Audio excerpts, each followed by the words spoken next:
विश्वास करता हूँ वो परमेश्वर ने बहुतों को छुआ इस प्रार्थना में दोस्तों। आमीन।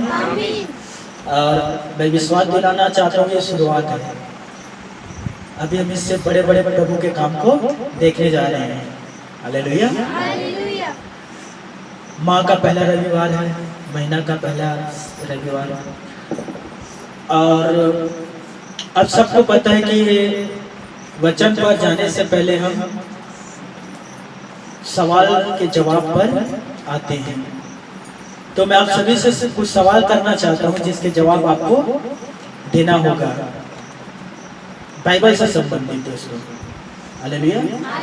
मैं ये पूछूंगा मैं आपको कैसा लग रहा हूँ। हालेलुया। तो पहला सवाल मेरा बेसिक है, यीशु के पिता, अब जानते हो उसका नाम, यीशु के पिता का नाम यीशु था, वो क्या काम करता था दोस्तों? क्या काम करता था वो? कारपेंटर था। दूसरा सवाल, ठीक है, यीशु के क्या और भाई बहन थे? कितने भाई थे?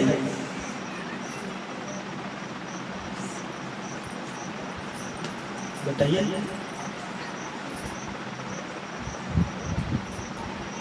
यीशु के 4 भाई थे। हालेलुया। और कुछ बहन भी थे। तीसरा प्रश्न ध्यान से सुनना। अब सबको पता है यीशु का पहला चमत्कार क्या था? यह पानी को दाखरस बनाना। क्या आपको पता है यीशु को दूसरा चमत्कार क्या था पृथ्वी पर?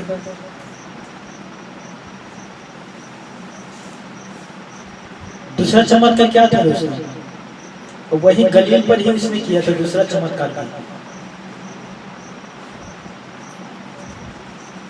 यूहन्ना रचित सुसमाचार पर है ये।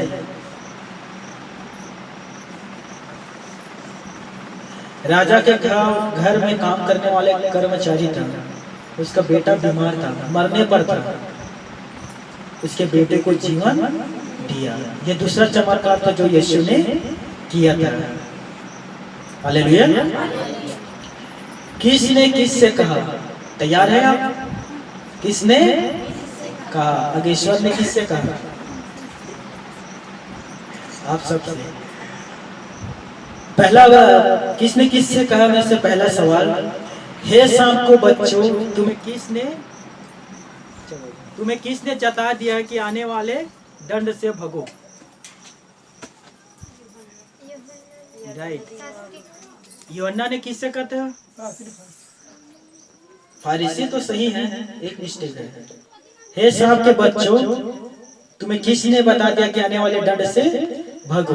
पहला सही है, फारसी से कहा था, दूसरा था संदूकियों से। ठीक है। नेक्स्ट प्रश्न, देखो परमेश्वर का मेमना जो जगत के पाप को उठा ले जाता है। किसने किससे कहा था? देखो ये परमेश्वर का मेमना है जो जगत के पाप को उठा लेता है। यूहन्ना ने। राइट। किससे कहा था? अपने चेलों से। सही। पीछे वाले भी जवाब दो। हालेलुया। लड़कों के रोटी लेकर कुत्तों के आगे डालना उचित नहीं है। किसने किससे कहा था? यस, यीशु मसीह ने किससे कहा था? किस स्त्री से? वहां उसका नाम लिखा है, नाम उसका नहीं है, जाति से लिखा गया है। यीशु ने स्त्री से कहा था, लेकिन किस स्त्री से कहा था? किस जाति से था वो? हाँ बताइए। कनानी स्त्री से यीशु ने कहा था। ठीक है, ध्यान से सुनना। नेक्स्ट है, क्या यह सही सवाल है? मतलब क्या यह सही वचन है? आपको सही है या गलत है आपको जवाब देना है। ठीक है। पहला इसमें से ध्यान से सुनिए, धन्य है वे जो शोक करते हैं क्योंकि वे हंसेंगे। सही क्या है? धन्य है वे जो शोक करते हैं वे शांति पाएंगे। राइट, ये सही है। तुम पृथ्वी के पपीते हो। क्या हो? तुम पृथ्वी के, आगे क्या कहता है? यदि नमक का स्वाद बिगड़ जाए तो वो किसी काम का नहीं रहता। हालेलुया। चलिए, वचन मतलब आप पढ़ते हो, याद है। आगे ध्यान से सुनना। शरीर का दिया नाक है। सही सही क्या है? शरीर का दिया, राइट। तो मनुष्य को दिखाने के लिए अपने धर्म के काम किया करे। सही क्या है? तुम मनुष्यों को धर्म का काम ना किया करे, मनुष्य को दिखाने के लिए। और ये आखिरी प्रश्न है और बहुत महत्वपूर्ण है, सोच समझ के जवाब देना है, ठीक है? क्या, जल्दी से जवाब देना, ठीक है? तुरंत 2 सेकेंड में 1 2 क्रम का जवाब आ जाना चाहिए, ठीक है? क्या आप सभी विश्वासी हैं? 1 2। हालेलुया। हाँ, हम विश्वासी हैं। आमीन। तो सभी को जय मसीह की। एक दूसरे से जय मसीह की कहें।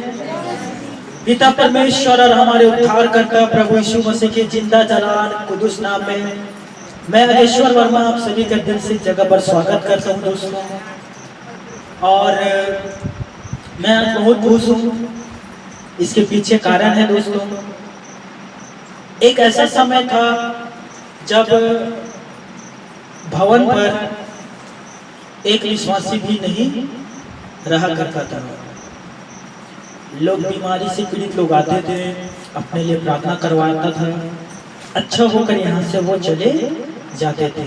एक समय ऐसा था कि भवन पर मुझे एक विश्वासी भी नहीं मिल पाया था, लेकिन प्रभु के दया से आज इतने सारे प्रभु ने मुझे विश्वासी दिया है और हम सभी प्रभु के एक परिवार के हिस्सा हैं। हालेलुया। और मैं उम्मीद करता हूँ यदि भविष्य में परमेश्वर मेरे लिए एक अच्छा योजना बना कर रखा है, मेरा उज्जवल भविष्य, कि मैं एक बार फिर प्रभु के लिए मैं जेल चला जाऊँ, तो मैं उम्मीद करता हूँ कि उस समय प्रचार बंद हो गया था, इस समय वो बंद नहीं होगा। हालेलुया। यदि ऐसा कुछ होगा तो मैं विश्वास करता हूँ कि आप सभी भवन आएंगे और प्रभु का जो काम है, आराधना है, वचन है, उसे स्टडी करोगे, अध्ययन करोगे। हालेलुया। और मैं इसी सारे बातों के लिए मैं प्रभु का भी धन्यवाद करता हूँ और आप सभी का भी दोस्तों कि आपने परमेश्वर के वचन पर विश्वास किया और आपने न केवल सिर्फ विश्वास किया परंतु ये भी विश्वास करते हो कि यीशु ही है जो सच्चा मार्ग है। हालेलुया। और उनके पीछे आप चल रहे हैं। आमीन। वचन पर लिखा है, सामरी स्त्री के कहने से बहुत सारे नगर के लोगों ने यीशु मसीह पर विश्वास किया, लेकिन जैसे यीशु मसीह सामरी के नगर पर गया, वहां लिखा है जब यीशु ने वचन का प्रचार किया तो वचन के द्वारा और बहुत सारे लोगों ने विश्वास किया। हालेलुया। तब सामरी नगर के लोग कहने लगे, हे स्त्री, अब तेरे कहने से हम यीशु पर विश्वास नहीं करते, अब हमने आप ही जान लिया कि यही जगत को उद्धार करता है। हालेलुया। और उसी प्रकार से आप सभी ने भी पवित्र शास्त्र वचन पढ़कर यह जान लिया कि यीशु ही जगत का उद्धार करता है और वो आपका उद्धार करता है। आमीन। ध्यान से सुनिए दोस्तों, आज मैं एक कहानी से प्रचार शुरू करना चाहता हूँ, ठीक है? और ये बहुत सुंदर कहानी है दोस्तों, ध्यान से सुनना। कलीसिया के काम के लिए मैंने एक भाई को 2 लाख रुपए दिए। कितना? कि कलीसिया का काम चल रहा है दोस्तों, तो हमें इस कलीसिया के लिए ये सारे सामग्री चाहिए, तो तुम 2 लाख रुपए लो और सारे भवन के जो काम के लिए चाहिए वो खरीद कर लाना। वो भाई बाहर गया और वो 2 लाख रुपए को अपने काम पर यूज कर लिया, ठीक है? वो किसी के कर्जदार था, उसे दे दिया 1 लाख रुपया, बाकी के 1 लाख रुपया के अपने घर के लिए सामान खरीद लिया। मैंने उससे पूछा कि तूने ऐसा क्यों किया? मैंने भवन के काम के लिए तुझे 2 लाख रुपया दिया था और तूने उसे अपने व्यक्तिगत काम पर क्यों खर्च कर दिया? ठीक है, उसका नाम प्रदीप है। यस, वो आपके सामने ही बैठा है। ठीक है, एक कहानी है, रियल में नहीं किया वो। ऐसा ना हो कि गुर्रे ने उसे ही देखी, बेचारा उठकर यहाँ से भागना पड़ जाए कैसे। समझ में आ रहा है? उसने अपने काम पर खर्चा कर दिया। मैंने उसे बुलाया और कहा कि 2 लाख रुपए कहाँ कर दिया? सामान क्यों अभी तक भवन के काम के लिए नहीं गिर पाया? उसने कहा पास्टर जी, मेरा ये काम था, मेरा किसी के पास कर्जा था, मैंने उसे पटा दिया और बाकी जो पैसा था घर के खर्चे पर खत्म हो गया। मेरे पास अब कोई भी पैसा नहीं है। 1 हफ्ता हो गया, 1 माह हो गया, 1 साल हो गया। समझ में आ रहा है?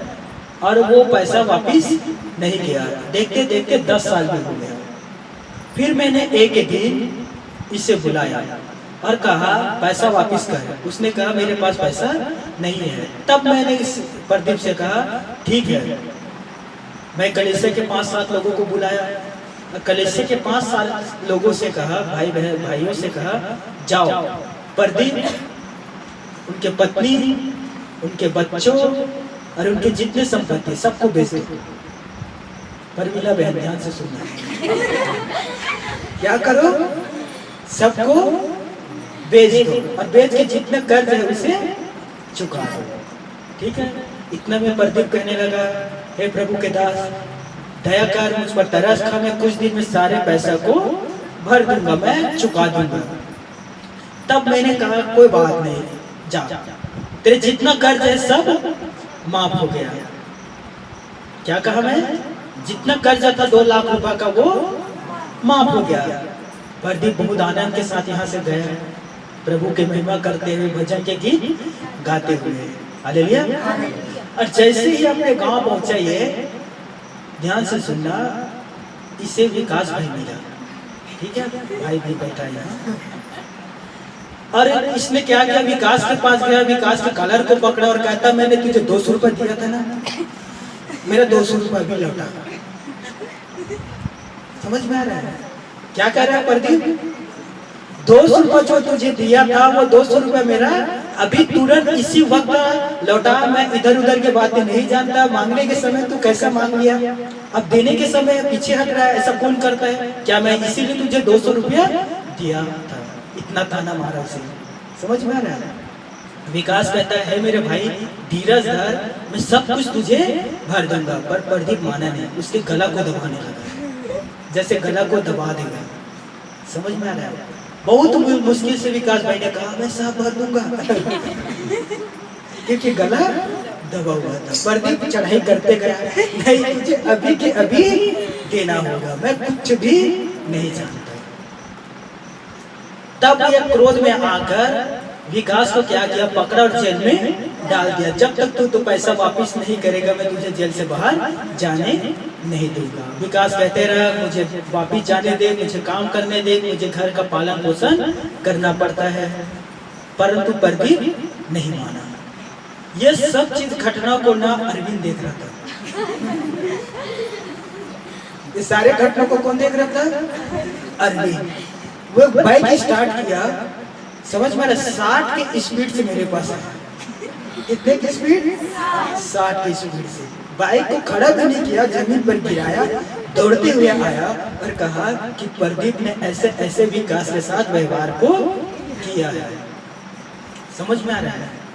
फिर मैंने प्रदीप को बुलाया और कहा जैसे मैंने तेरे साथ व्यवहार किया था, क्या तुझे भी अपने भाई के साथ व्यवहार नहीं करना चाहिए था? जैसे मैंने तेरे पैसा को क्षमा कर दिया, तुझे क्या उसे भी क्षमा नहीं करना चाहिए था? तब मैंने क्रोध पर आया और 5-7 लोगों को जिससे कहा था जाओ इनकी संपत्ति को बेच दो, उनसे कहा इसे पकड़ो, विकास को बाहर निकालो और इसके जगह में इसे जेल में डालो। इसे मेरे बात को समझिए, वचन क्या कहता है दोस्तों? मेरे साथ अपना कान डालो। मत्ती रचित सुसमाचार 18 अध्याय 35 पद। मैथ्यू चैप्टर 18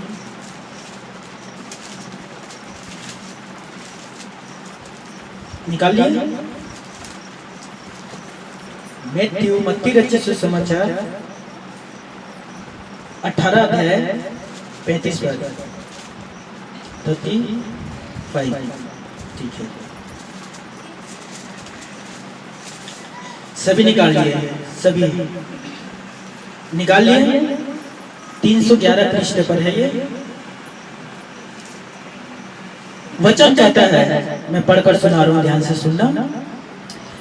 इसी प्रकार यदि तुम में से हर एक अपने भाई को मन से क्षमा ना करेगा तो मेरा पिता जो स्वर्ग में है तुमसे भी वैसे ही करेगा। पिता परमेश्वर अपने पढ़े गए वचन पर हम सभी को आशीष दे। आमीन।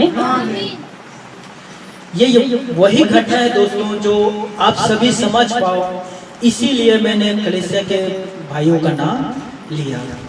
वचन कहता है कि स्वामी अपने दासों को बुलाया और अपने दासों से लेखा लेने लगा।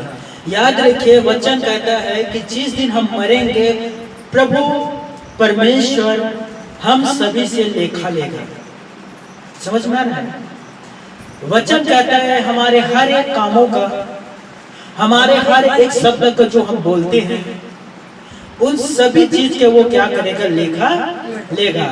इब्रानियों 9:27 मनुष्यों का मरना, परमेश्वर के सिंहासन के सामने खड़ा होना, ये परमेश्वर नियुक्त किया गया है दोस्तों। हर एक मनुष्य पृथ्वी पर मरेगा, जो जन्म लिया है वो 100% मरेगा और मरने के बाद उसका न्याय होगा। यह परमेश्वर ने नियुक्त किया है। चाहे आप चाहो या चाहे आप ना चाहो, मैं न्याय के सामने नहीं जाऊंगा, मेरा न्याय नहीं होना चाहिए, मैं परमेश्वर के सामने खड़ा नहीं हो सकता, ऐसे कहने से आपका न्याय नहीं होगा। ऐसा नहीं है, आपका न्याय 100% होगा। यहाँ यीशु मसीह कहता है कि स्वर्ग के राज्य, परमेश्वर के राज्य उस राजा के समान है जो अपने दासों से लेखा लेने लगा। समझ में आ रहा है? एक दास आया और उससे लेखा लेने लगा, और जब लेखा लेने लगा तो पता चलता है 10,000 तोड़े का वो कर्जदार था, 20 किलो चांदी का दोस्तों, और उसके पास पटाने के लिए नहीं था। आगे की घटना आपको याद है कि जो मैंने बताया है। तब स्वामी कहता है जैसे मैंने तुझ पर तरस खाया और तेरे सारे कर्जों को माफ कर दिया, 20 किलो चांदी, कितना? क्या तू अपने भाई का थोड़ा सा चांदी माफ नहीं कर सका? थोड़ा सा सच्चाई से मेरे प्रश्न के जवाब देना। आप प्रार्थना सभा से वापस घर जा रहे थे, वो अपने घर, ठीक है, अचानक आपके सामने 1 लाख रुपया आपको मिलता है। हालेलुया। कितनों के चेहरे पर खुशी आ गई? कल्पना करें, समझ में आ रहा है? हालेलुया। 1 लाख रुपया आपको मिल गया, आप क्या करोगे दोस्तों? मैं समझ सकता हूँ आप आनंदित होंगे, थोड़ा से वहाँ डांस भी कर सकते हैं, क्योंकि रकम कितना है? 1 लाख रुपया। अब मेरे प्रश्न की ईमानदारी से जवाब देना, क्या आप उस व्यक्ति के 2,000 माफ कर सकते जो आपके पास से ले गए? मैं सच कहता हूँ, बिल्कुल नहीं करोगे, क्योंकि आप सोचोगे मुझे तो 1 लाख रुपया मिला है और मैंने उसे तो 2,000 दिया था कर्ज, मैं क्यों माफ करूं? 1 लाख रुपए में आप कल्पना करना शुरू कर दोगे, इससे मैं अच्छे अच्छे सोना खरीदूंगा, 4 तोला के हार पहनूंगा, कान का पहनूंगा, बिछिया लूंगा, साड़ी लूंगा, बनारसी साड़ी, सब कुछ आप सोचने लग जाओगे। भाई भी सोचने लगेंगे, सिर्फ बहन ही नहीं। Hallelujah, hallelujah. दोस्तों से मुलाकात करूंगा, अच्छी चीजों के विषय में चर्चा करूंगा। समझ में आ रहा है? लेकिन क्या अब सच में जिस व्यक्ति को 2,000 रुपए दिए थे उसे माफ करोगे? बिल्कुल भी नहीं कर पाओगे। ध्यान से मेरे बच्चों को सुनिए दोस्तों, मुझे बताइए क्या वो दास ने अपने संगी दास से अच्छा व्यवहार किया था? क्या उसने अच्छा व्यवहार किया दोस्तों? बिल्कुल भी नहीं किया। उसने अपने दास, अपने भाई के साथ बुरा व्यवहार किया। सोचिए स्वामी कितने नम्रता के साथ उससे बात किया, कहा कि मेरा कर्ज वापस कर, नहीं कर पाया तो माफ कर दिया। और ये क्या कर रहा था? उसके गला को दबाने लगा। वो कह रहा है कि मैं सब कुछ भर दूंगा, परंतु वो नहीं रुका। उनका कितना मना माफ हुआ था दोस्तों? कितना आपने स्वामी से लिया था? 20 किलो चांदी। ठीक है, मैं समझने के लिए, प्रदीप को मैंने कितना दिया था? 2 लाख। और विकास ने कितना लिया था? 200 रुपये। कितना? 200 रुपये। बताओ, 2 लाख और 200 रुपये कितना का अंतर है दोस्तों? फिर भी उसने क्या किया? माफ नहीं किया। अब ध्यान से सुनिए, बहुत सारे लोग हैं आज भी इसी प्रकार के काम करते हैं। वे परमेश्वर से माफी मांगते हैं अपने पापों के लिए, लेकिन स्वयं मनुष्य को माफ नहीं करता। मसीह जीवन ऐसा नहीं होता मेरे प्यारे भाइयों और बहनों। मसीह जीवन के आराम ही माफ करने से होता है। मेरे बात को आप समझ पा रहे हो? मसीह जीवन का आराम किससे शुरुआत होता है? माफ करने से। हालेलुया। आप सोचोगे भैया दुनिया बुरी है, सब जगह गलत काम हो रहा है भैया। मैं मानता हूं ये दुनिया बुरी है दोस्तों, लेकिन आप तो अच्छा बन सकते हो। आपको कौन रोक रहा है? बताइए मुझे, क्या आप अच्छे नहीं बन सकते? दुनिया बुरी है, कलयुग आ गया तो आप भी पाप करोगे। दुनिया आपसे आकर कहता है कि आप पाप करो। मुझे बताइए, आप पाप जो आप करते हो अपने इच्छा से करते हो ना? बताइए ना। मानता हूं कलयुग चल रहा है, बताओ कलयुग आकर आपसे कहा कलयुग हूं मैं, पाप कर लिया? बताइए ना। या कोई काला व्यक्ति आकर कहा था कि पाप कर ले? कौन पाप किया? आपने किया। कैसे पाप किया? अपनी इच्छा से किया। अब दोष किनके ऊपर लगाने लगा? दुनिया के ऊपर। दुनिया बुरी है। याद रखिए मेरे प्यारे भाइयों और मेरी प्यारी बहनों, यीशु के बारे में आपने पढ़ा उत्पत्ति में। यीशु बचपन से परमेश्वर के साथ रहता था दोस्तों। याकूब के 12 पुत्र थे। याकूब सबसे अधिक अपने पुत्र छोटे बेटे यूसुफ से प्यार करता था। इसमें यूसुफ की क्या गलती था कि उसके पिता उससे अधिक प्यार करता था? कोई गलती थी? लेकिन इनके भाइयों को यह बात रास नहीं आया। इनके भाई कहने लगा कि हमसे ज्यादा हमारा पिता हमारे छोटे भाई से प्यार करता है, इसीलिए यूसुफ के 11 भाई यूसुफ से अच्छे मुंह से बात नहीं करता था, उससे नफरत करता था दोस्तों। यहाँ तक कि वो नफरत करने लगा, अपने छोटे भाई यूसुफ को चांदी के कुछ टुकड़ों के लिए बेच दिया। सोचिए। और वचन कहता है दोस्तों, जब उसे बेच दिया गया तो वो एक नगर पर गया और वहां वो नौकर के काम करने लगा। सोचिए मेरे प्यारे भाई और बहनों, और वहां परमेश्वर उनके साथ था। एक स्त्री ने उसके ऊपर व्यभिचार के दोष लगाकर जेल में डाल दिया।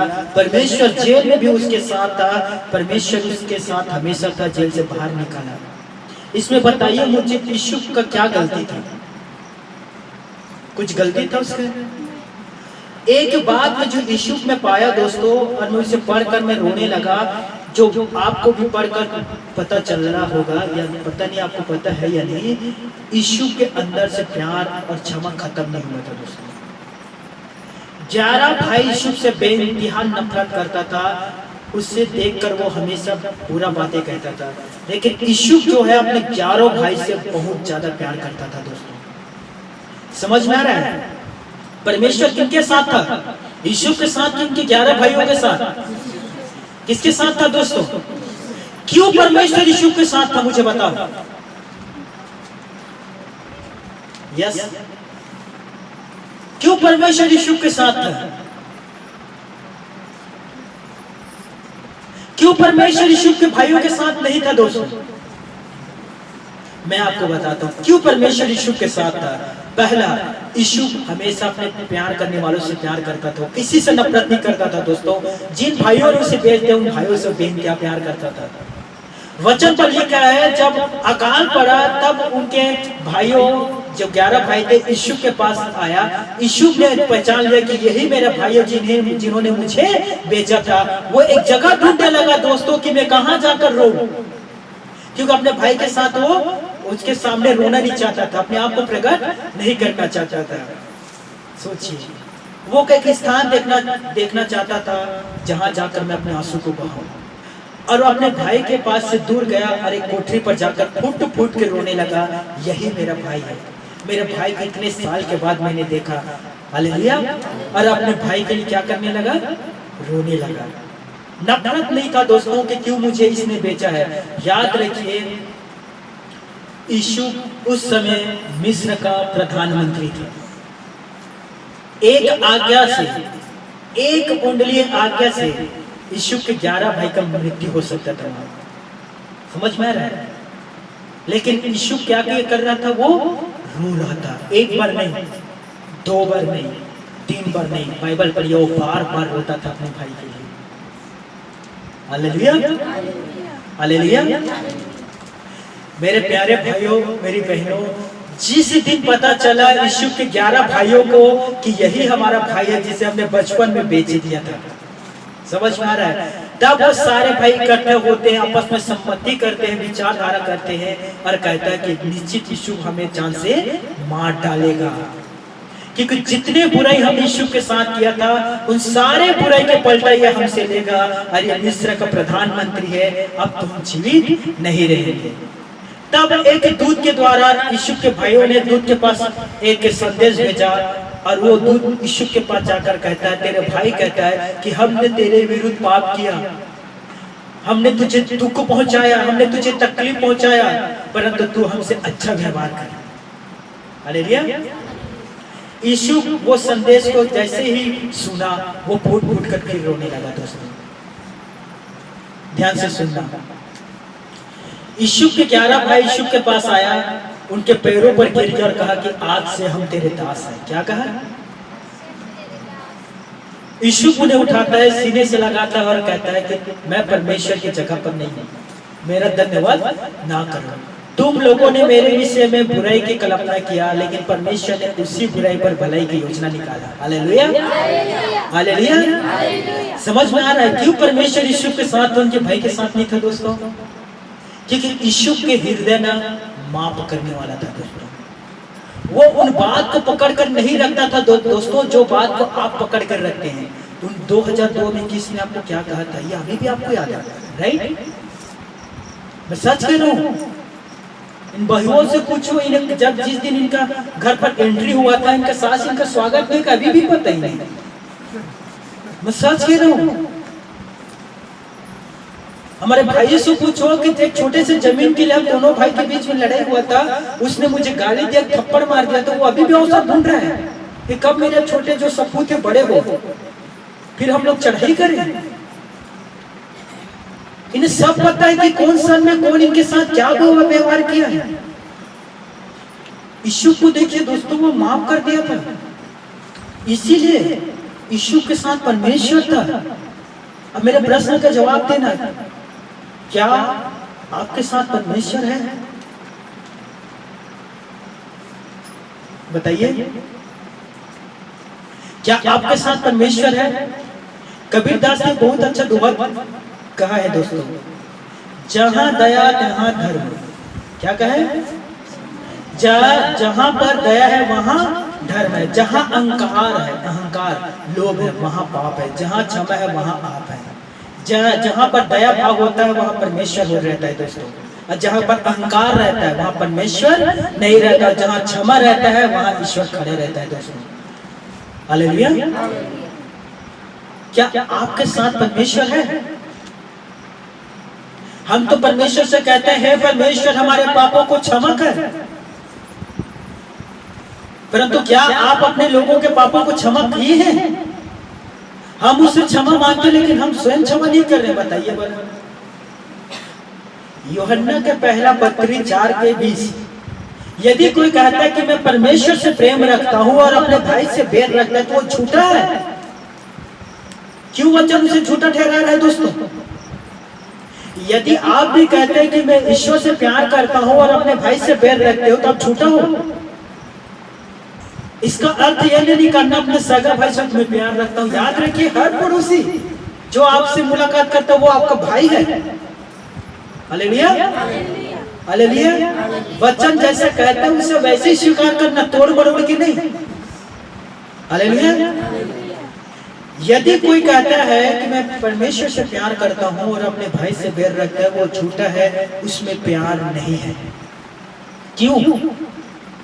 आगे वचन कहता है क्योंकि जिस भाई को वो अपनी आंख से देख रहे हैं उससे प्यार नहीं कर पाता तो मुझे जो दिखाई नहीं देता हूं कैसे प्यार करेगा? मुझे बताओ ना दोस्तों। हालेलुया। बोलो प्रभु यीशु मसीह की जय, प्रभु की और प्रभु की महिमा हो। बताइए ना दोस्तों, जो आपके आंखों के सामने दिखाई दे रहे हो उससे प्यार नहीं कर रहे हो तो जो खुदा दिखाई नहीं देते उससे कैसे प्यार करोगे? परमेश्वर ऊपर से कहेगा अच्छा मुझसे तो माफी मांग रहे हैं, लेकिन देख स्वयं माफ नहीं कर रहे हैं। कुछ दिन पहले मैंने ग्रुप में एक फिल्म डाला था, ग्राहम स्टेन। आपने देखा? कितनों ने देखा उस मूवी को? हाँ तो एक और बताओ, सीरियल देखने के लिए समय है? लगाओ यार। हाँ, तारक मेहता का उल्टा चश्मा देखोगे? हाँ भैया, सुबह से शाम तक चलते थे। क्या करते हो दोस्तों? चलिए कोई बात नहीं। एक बच्ची ने तो उस वीडियो को, मूवी को देखा, सच्ची घटना पर आधारित है वो दोस्तों। जब ग्राहम स्टेन और उनके 2 बच्चे को जिंदा जला दिया गया, गाड़ी में जिंदा जला दिया गया, तो एक इंटरव्यू लेने वाला उसके पत्नी के पास जाकर पूछता है उस व्यक्ति के विषय में क्या कहोगे जिसने तेरे पति और दोनों बच्चे को जिंदा जला दिया? उसने कहा मैंने उसी क्षण माफ कर दिया जब मुझे पता चला, और मैं प्रार्थना करता हूं ईश्वर में शांति दे। कितना अद्भुत बात है दोस्तों। उसके अंदर में कोई कपट नहीं है, समझ में आ रहा है? उसके अंदर में कोई ईर्ष्या नहीं है। हालेलुया। वचन क्या कहता है दोस्तों? मत्ती रचित सुसमाचार 6:14-15, तुम मनुष्य के अपराध क्षमा करो तो स्वर्गीय पिता तुम्हारे भी अपराध को क्षमा, यदि तुम क्षमा नहीं करोगे तो पिता भी तुम्हारे पाप क्षमा नहीं करेगा। हालेलुया। कब आपका पाप क्षमा होगा?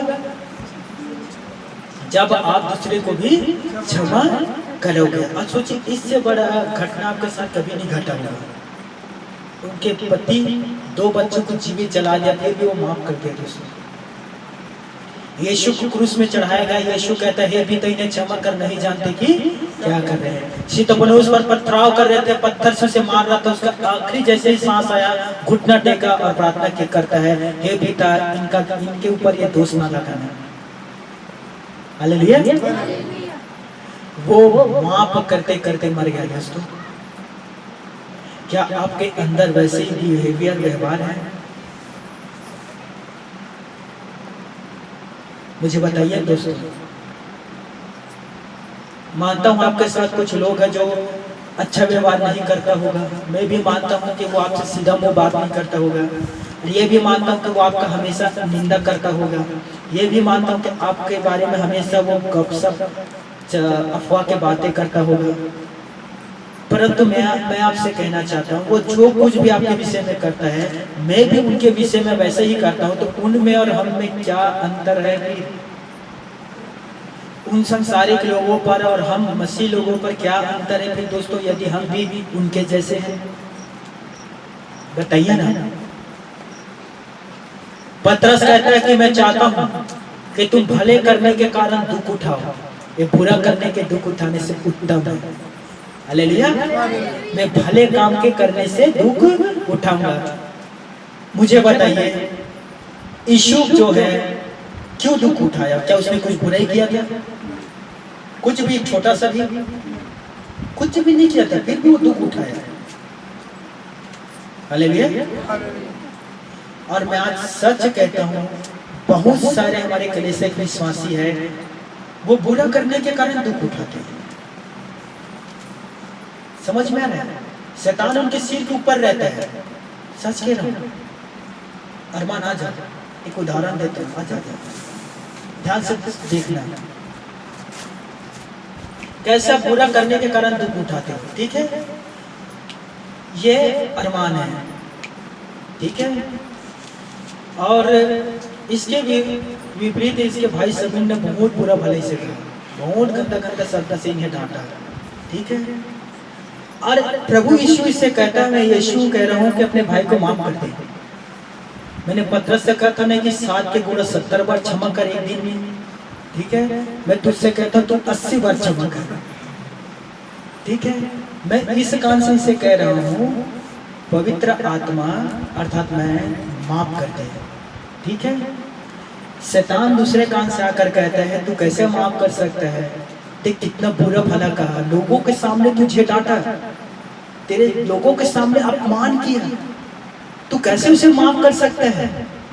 तू क्या कर, उसे गंदे गंदे गाली दे, क्या कर, उसे तू श्राप दे। समझ में आ रहा है? एक तरफ आत्मा कह रहा है कि माफ कर, दूसरी तरफ शैतान कह रहा है कि माफ ना कर। समझ में आ रहा है? अब निर्णय इसे लेना है कि मैं किसका सुनूं, माफ करूं या तो साफ करूं। समझ में आ रहा है? मैं आता हूं आगे, आपको क्यों कहा कि साफ करूं, ध्यान से सुनना। अब बताइए क्या फैसला लोगे, अपने अरमान का सुनोगे, अपने अंदर का सुनोगे, प्रभु का सुनोगे या शैतान का सुनोगे, किसका सुनोगे? जवाब दो। हाँ, किसका सुनोगे? माफ करोगे अपने भाई को? बहुत मुश्किल से हाँ थैंक यू, धन्यवाद। हालेलुया। क्या कहा मैं? माफ कर दूंगा। हालेलुया। यही काम शैतान करता है दोस्तों, याद रखिए। वो आराम से बहकाने वाला और हत्या करने वाला है। यीशु मसीह ने पहाड़ी उपदेश में कहा क्रोध हत्या का जड़ है। सभी कहना है, क्या कहा मैं? जोर से। क्रोध हत्या का जड़ है। यीशु ने कहा तुम सुन चुके हो कि पूर्व काल के लोगों से कहा गया था हत्या ना करना। जो कोई हत्या करेगा वो कचहरी में दंड के योग्य होगा। ठीक है, ये किससे कहा गया था? पूर्व काल से। किससे? पितरों से हमारे। ठीक है, यीशु कहता है, मत्ती 5:21 से आप घर पर आगे पढ़ लेना दोस्तों। यीशु कहता है मैं तुमसे सच सच कहता हूं, जो कोई अपने भाई पर क्रोध करेगा, क्या करेगा? क्रोध करेगा, वो कचहरी में दंड के योग्य होगा। मैं तुमसे कहता हूँ जो कोई अपने भाई को निकम्मा कहेगा वो महा कचहरी में दंड के योग्य होगा, और जो कोई अपने भाई को मूर्ख कहेगा वो नरक के दंड के योग्य होगा। यीशु ने क्यों कहा दोस्तों ये बात? पुराने समय पर, पुराने नियम पर लिखा है हत्या होता था तो वो कचहरी में दंड के योग्य होता था। यहाँ कहने से दंड के योग्य हो रहा है। मेरी बात को समझ रहे हो? या क्या हो रहा है? कहने से। यीशु ने कहा जो मनुष्य खाता है वो उसे अशुद्ध नहीं करता, जो मनुष्य के मुंह से निकलता है वो मनुष्य को अशुद्ध करता है। श्राप देना, गाली देना, बुंदे बुरी बुरी बातें कहना, चुगलखोरी करना, अफवाह फैलाना, ये किससे निकलता है? मुंह से। और यही मनुष्य को क्या करता है? अशुद्ध करता है। यीशु ने कहा जब तुम मेरे पास आते हो, मुझसे मांगने के लिए आते हो, मुझसे कुछ पाना चाहते हो, जब भी भवन पर आकर तुम्हें यह पता चलता है कि मेरे भाई के प्रति मेरे मन में कुछ अभी भी है, हालेलुया, भवन से वापस जा, अपने भाई से मेल मिलाकर फिर मेरे पास आ। हालेलुया। वचन कहता है जब तक तुम मुद्दई के साथ मार्ग में है झटपट उससे मेल मिलाओ कर ले। ऐसा ना हो कि मुद्दाई तुझे हाकिम को सौंपे, हाकिम तुझे सिपाहियों को सौंपे और सिपाही तुम्हें जेल में बंद कर दे। हमने क्या पढ़ा दोस्तों मत्ती 18:35 में, यदि तुम अपने भाई को माफ नहीं करोगे तो मेरे पिता जो स्वर्ग में तुमसे ऐसे ही व्यवहार करेगा। याद रखना दोस्तों, यदि आपका कोई एक भी विरोधी है, एक भी, याद रखना आपका पाप क्षमा नहीं है।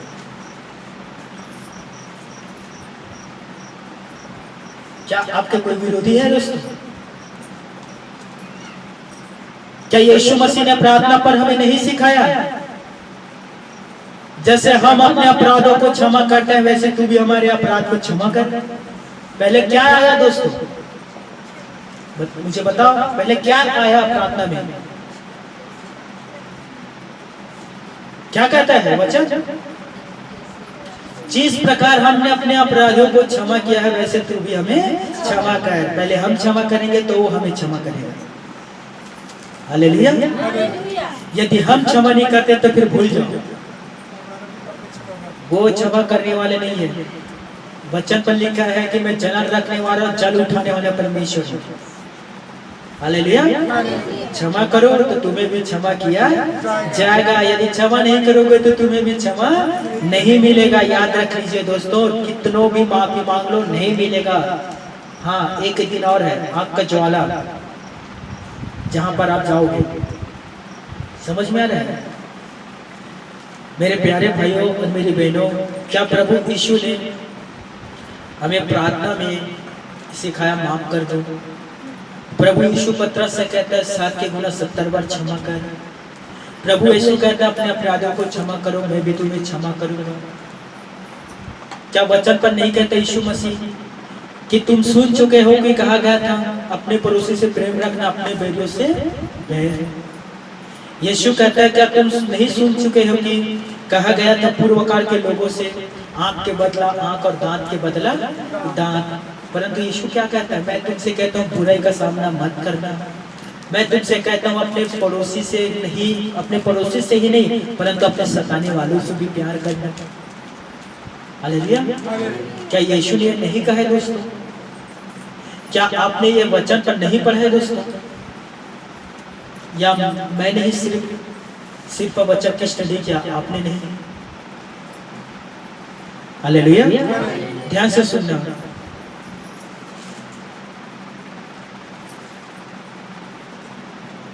बहुत सारे लोग हमारे मेरे पास आकर कहते हैं भैया आज उसने मुझे दुख पहुंचाया, आज उसने मुझे गाली दिया। कुछ ऐसे भी बहन हैं जिनके ऊपर पति हाथ उठा देते हैं और कहता है कि भैया ऐसा काम किया, वैसा काम किया। और कहीं ना कहीं आप भी उसी के प्रकार का काम करने लग जाते हैं, जैसे कि वो करता है उसी प्रकार से आप भी करने लग जाते हैं। तो आप किसी भी प्रकार के बुरा काम करने में कोई कसर नहीं छोड़ा। यीशु कहता है यूहन्ना रचित सुसमाचार अध्याय 13 के 34 में, देख मैं तुम्हें नई आज्ञा देता हूँ। यीशु क्या कर रहा है? नई आज्ञा। पुराने आज्ञा को भूल जाओ। आँख के बदला आँख, दांत के बदला दांत, पैर के बदला पैर, हाथ के बदला हाथ, मार के बदला मार, खून के बदला खून। ये क्या था? पुराना व्यवस्था था। अब यीशु क्या कह रहा है? मैं तुम्हें नई आज्ञा देता हूँ। एक गाल को मारता है दूसरे गाल को दे दे। ये क्या है? नई आज्ञा है। मेरे भाइयों, मैं जानता हूँ बहादुर हो, मैं भी जानता हूँ आपको अंदर बहुत ताकत है। मैं जानता हूँ एक गाल को मारेगा 2 बार उसके गाल को छत्तीसगढ़ी में कहता हूँ छोड़ दोगे। यस, कुछ तो हमारी बहन है हला के बोरेबासी खिला रही। क्यों क्यों ऐसा काम करते हो? यीशु कहता है मैं तुम्हें नई आज्ञा देता हूँ, आपस में प्रेम रखो। जैसे कि मैंने तुमसे प्रेम किया है वैसे भी तुम भी एक दूसरे से प्रेम करो, तभी लोग जानेंगे कि तुम मेरे चेले हो। किससे जानेंगे?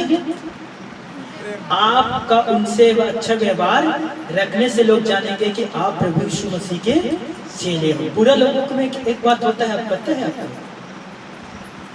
जो आसानी से लोग पहचान जाते हैं दोस्तों। एक बात छत्तीसगढ़ी में कहावत है, एक कोलिया हुआ तो सभी कोलिया हुआ। समझ में आया? अब देखते हैं ना, शाम के जैसे रात होते है, एक कोलिया आवाज लगाता है। हिंदी में क्या कहते हैं कोलिया को? हाँ, सियार। सियार। जब एक सियार आवाज लगाता है तो सभी आवाज लगाने लगते हैं ना, लकड़बग्गा भी बोलते क्या? हालेलुया। तो एक बुरा करने वाला है, जो बुरा किया तो क्या करते हैं, दूसरा बुरा करने वाले भी बुरा करते हैं। समझ में आ रहा है? हमको उनके जैसे नहीं करना है। समझ में आ रहा है? वो हुआ कहता है तो उन्हें कहने दो, हम कहेंगे तो ईश्वर तुम्हें माफ करे। हालेलुया। पतरस कहता है वो हमें गाली देते हैं, मैं उन्हें आशीष देता हूँ। समझ में आ रहा है? पहला कुरिन्थियों पर पतरस कहता है वो मुझे गाली देता है, मैं उन्हें आशीष देता हूँ।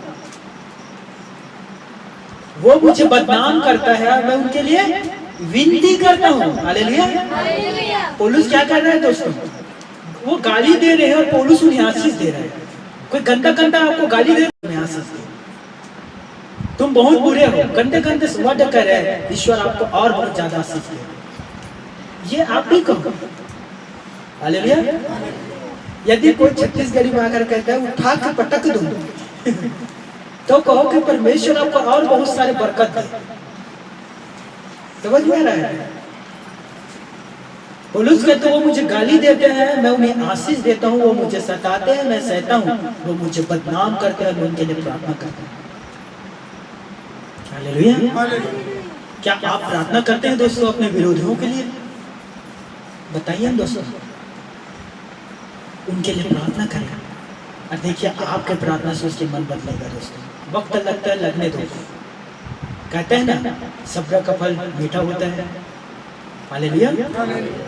जब प्रभु यीशु मसीह ऐसे व्यक्ति को मन को बदल दिया जो पौलुस साउल से पौलुस बन गया, कलीसिया को सताने वाला खुद कोड़ा खाने लगा, तो वो उसके मन को क्यों नहीं बदलेगा दोस्तों? आपके प्रार्थना से वो बदल जाएगा। हालेलुया। आप उनके लिए विनती करिए, देखिए कुछ दिन के बाद वो चेंज हो जाएगा। जिस मुंह से वो गाली दिया उसी मुंह से वो आपसे पास आकर माफी भी मांगेगा। हालेलुया। वचन कहता है बुराई से ना हारो। क्या कहता है? भलाई करके बुराई को जीत लो। हालेलुया। अब यकीन नहीं करोगे, मेरे पास वक्त बहुत कम है, बस मैं 2 मिनट में खत्म कर देता हूँ। बहुत सारे और था। अब घर पर जाकर पढ़ना। भजन संहिता 103 लिख लीजिए, इसे आप घर पर पढ़ना। भजन संहिता 103 निर्गमन अध्याय 34 के 6 से लेकर आगे तक। निर्गमन 34 6 से लेकर आगे तक। और हाँ, उत्पत्ति 37 पद से लेकर 50 पद तक पूरा पढ़ना, अध्याय तक। 37 अध्याय से 50 अध्याय तक। ये आपके लिए होमवर्क है, इसे घर में करना, आपको समझ में आ जाएगा। समय की कमी की वजह से मैं बस 2 मिनट बोलकर मैं वचन समाप्त कर दूंगा। ध्यान से सुनिए दोस्तों, मैं आपको 2 आज्ञा आज देना चाहता हूँ। ठीक है? कितना? 2 आज्ञा। पहला है माफ कर दो। पहला क्या है? जोर से कहते हैं, क्या है? माफ कर दो। दूसरा है पहले को कभी ना करना। मुझे बताओ, आप 25 या 50 किलो का बोझ उठाकर लंबा छलांग लगा सकते हो? कितना दूर लगाओगे? आप नहीं कूद पाओगे। यदि आपके पास कोई भी वजन नहीं है, बोझ नहीं है, तब बहुत दूर छलांग लगा सकते हो। राइट? यदि सच में आप आत्मिक जीवन पर छलांग लगाना चाहते हो, आत्मिक जीवन पर उन्नति करना चाहते हो, तो आपको सारे बोझ को निकालना होगा दोस्तों। समझ में आ रहा है? किसी को माफ नहीं करना है सबसे बड़ा बोझ है, और उस बोझ को लेकर आप ज्यादा दूर नहीं चल सकते दोस्तों। इसीलिए मैंने आपको 2 आज्ञा दिया, माफ कर दो, पहले को कभी मत भूलो। क्या आपको पता है दोस्तों, फलदायी पेड़ और गुणवान व्यक्ति हमेशा झुकता है। अब देखते हो फल लगता है पेड़ को, झुकता है ना। लेकिन मूढ़ा व्यक्ति, मूर्ख व्यक्ति और सूखा पेड़ कभी नहीं झुकता। आपने देखा, नोटिस किया कभी दोस्तों? बताइए अब कैसे व्यक्ति बनना चाहते हैं? यीशु ने कहा मैं दाखलता हूं, तुम डाली हो। हालेलुया। और डाली जो दाखलता में बना रहता वही फल लाता है, और जो उसमें नहीं बना है वो सूख जाता है, वो कभी भी नहीं झुकता है। हालेलुया। हम यीशु मसीह पर ट्रस्ट, विश्वास करते हैं, बिलीव करते हैं, और हम बिलीवर हैं दोस्तों। आई एग्री, मैं इस बात पर विश्वास करता हूँ। यीशु ने महान आज्ञा दिया और उसने स्वयं पृथ्वी पर जाने से पहले 7 वाणी में से एक वाणी कही में क्षमा कर। यीशु वहां बदला के विषय में नहीं कहा था दोस्तों, क्या कहता वो? क्षमा कर। हालेलुया। आपको भी हर एक व्यक्ति को क्षमा करना है। हालेलुया। आज जब आप अपने घर जाओगे, अभी भी आपको अवसर मिलेगा, प्रार्थना में जब आप बैठोगे सबको क्षमा कर देना दोस्तों, सभी को। समझ में आ रहा है? जितने भी लोग हैं सबको क्षमा कर देना, आपको बहुत हल्का महसूस होगा दोस्तों, मैं सच कह रहा हूं। तब आप प्रभु परमेश्वर की वाणी को सुनने लग जाओगे, आप प्रभु यीशु के दर्शन पाने लग जाओगे। हालेलुया। मैं उम्मीद करता हूं कि आज के वचन से आपने बहुत कुछ सीखा और ग्रहण किया है। हालेलुया।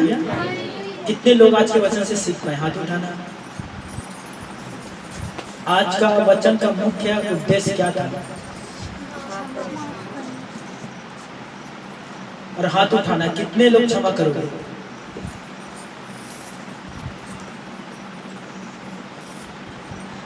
याद रखिए दोस्तों, मैं चेहरा देखकर पहचान लेता हूँ। उनके खूबसूरत चेहरे से नकाब क्या निकला, जमाने भर की नियत बेनकाब। समझ में आ रहा है? अगले रविवार को आना, चेहरे देखकर बता दूंगा मैं किसने क्षमा किया और किसने नहीं किया। सच के तो जो क्षमा कर देगा ना, उसके चेहरे पर एक रौनक रहेगा, खूबसूरती। हालेलुया। और जो क्षमा नहीं करता वो तो मुरझाए हुए गुलाब के जैसे है। हाँ, शैतान उसे तोड़कर फेंक दिया है, जब चाहता है तब पैसे कुचलता है। समझ में आ रहा है? चलिए मैं आप सबके लिए प्रार्थना करूंगा।